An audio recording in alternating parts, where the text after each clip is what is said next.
You probably think you know exactly what Apple is doing this September, but you are dead wrong because this year Apple is doing something so completely ruthless it's going to permanently change how you buy an iPhone, and honestly, it is a stroke of evil genius.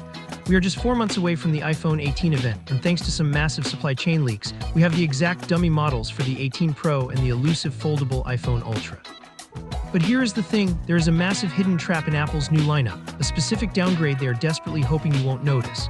We are going to expose exactly what that is later in this video, so you don't end up wasting your hard-earned cash paying flagship money for mid-range tech. But first, let's talk about the absolute physical monster Apple is building for the 18 Pro. If you're someone who upgrades specifically for the camera, you're going to want to sit down for this. We just got our hands on the physical dummy units for the iPhone 18 Pro, and Apple is clearly not playing around anymore. The entire camera plateau and the individual lenses themselves are getting completely beefed up. We are talking a full 0.65 millimeters thicker in total compared to the 17 Pro. Now I know what some of you are thinking. Great, another heavy slab of glass that wobbles on my desk like a diner table with a short leg. But hold on, because that extra thickness isn't just for show.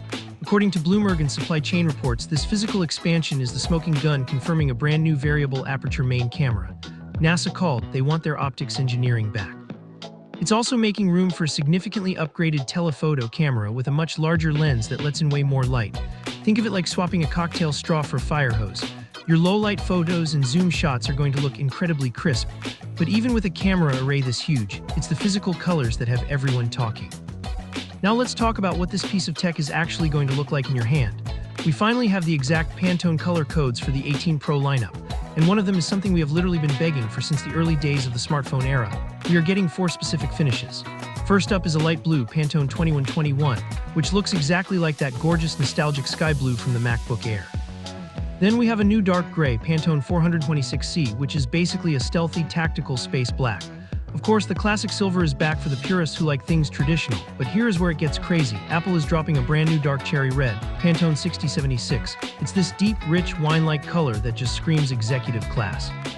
It's the kind of phone you confidently put on the table at a high-end steakhouse, and people just know you mean business. But while the back of the phone looks like $1 million, the front of the display is getting a subtle, yet massive functional shift. And that brings us to the dynamic island. Multiple credible sources, including supply chain display analyst Ross Young, confirm the 18 Pro models are finally shrinking the pill. We have the exact measurements right here. It is dropping down to 14.98 millimeters wide compared to the clunky 20.06 millimeters we have right now. That is a massive visual reduction. It's going to make your screen feel so much more expansive and immersive. Honestly, it is almost like the feeling of going from dial-up internet back in the day straight to high-speed broadband. You won't be able to unsee the old one. But if you think a smaller island is a big deal, you are simply not ready for what Apple is doing with the highly anticipated foldable iPhone Ultra. This is the big one. We finally have the physical dummy model for the iPhone Ultra, and it is completely wild. First, let's look at the front cover display. It is the exact same width as the Pro Max, but it is significantly shorter. Why does this matter to you? Because you can finally use a premium flagship phone with one hand again without feeling like you're doing finger yoga just to reach the top corner. It is a massive ergonomic win. But when you unfold this beast, oh man. The internal screen width is the same as the Pro Max, but it is about 56.9% taller, meaning your 16:9 widescreen videos and high-end gaming are going to look absolutely breathtaking and completely immersive. And here is the kicker. I also discovered that the camera bump on the Ultra is shockingly massive. It's even thicker than the one on the iPhone Air. This essentially proves Apple isn't compromising on the Ultra's main or ultra-wide cameras to save space. You are getting true pro-level glass on a folding device, likely packing that new variable aperture feature. But it's not all sunshine and rainbows, and this is exactly where the heartbreak sets in. Because there are actually 3 massive, glaring problems with the iPhone Ultra dummy model that could completely ruin this device for you. First problem, there is absolutely no magsafe. None. That means all your expensive magnetic desk chargers and dashboard car mounts are suddenly expensive paperweights. The second major problem, and this one genuinely hurts, there is absolutely no telephoto camera on the Ultra. For a phone that's inevitably going to cost a small fortune, missing that optical zoom is a massive deal breaker. There are going to be hardcore techies out there who desperately want to try the Ultra, but they simply cannot give up that telephoto lens, so they are going to be forced to stick with the 18 Pro Max. And the third problem, the beloved action button is completely gone. You just have standard volume buttons on the side, a power button, and that new camera control right below it. Maybe Apple is going to find a clever way to integrate the action button features directly into the camera control. Who knows?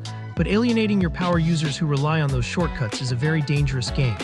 And speaking of dangerous games, Apple's release strategy this year is going to make a lot of people absolutely furious. We have always expected a massive September launch event for the entire lineup. That is just how it works. But here's the thing, we just learned Apple is planning to do something they have never ever done before in the history of the iPhone. They are literally splitting the iPhone 18 launch entirely in half. In September, you are only getting the ultra-premium models, the 18 Pro, the 18 Pro Max, and the foldable Ultra. So what about the iPhone Air 2, the standard base iPhone 18, and the budget 18e? Those are being delayed all the way until the spring of 2027. Now, why on earth would Apple intentionally hold back half their smartphone lineup? It's pure, calculated, ruthless brilliance. By splitting the launch, they balance out their global chip supply needs throughout the year. But more importantly, by only releasing the 3 most expensive models during the busy fall holiday season, they are essentially forcing everyone who wants an upgrade right now to spend more cash on the top-tier, highest-margin devices.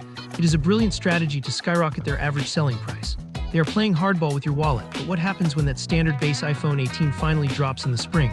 Well, you're getting a massive upgrade, but it comes with a very dark catch. Let's talk about that base iPhone 18. All the early rumors confidently said it would be stuck at 8 gigs of RAM. But surprise, supply chain reports just confirmed it is actually getting bumped up to an impressive 12 gigs of RAM. This is completely unexpected and frankly huge. It means the base model will have more than enough memory horsepower to fully handle all the heavy, on-device Apple Intelligence and AI features without breaking a sweat. It's essentially going to perform exactly like a flagship phone.